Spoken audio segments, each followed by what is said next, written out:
Hi, my name is David. Today we're going to do another free code camp tutorial about CSS. So in this lesson, we're going to learn about the CSS class.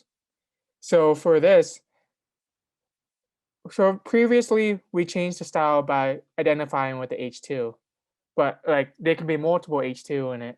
So what we can do is add this class property to the HTML, and we can just identify it by this class rather than the H2. And this is going to be a more specific way to change the color of it.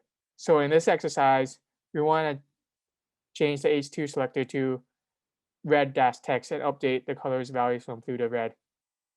So it wants us to give your H2 element the class attribute with the value of red dash text. So we go to the H2, we do class, and we just have to look at the syntax for it. Equals red dash text. And then after that, we change here. And we gotta notice that there's a syntax that we use a period before it. So we do period red dash text. And we see, and then you see it's blue now, back to blue. And then we want it to be red. So we just changed this to red. And that's it. That's how you solve this one. Thank you.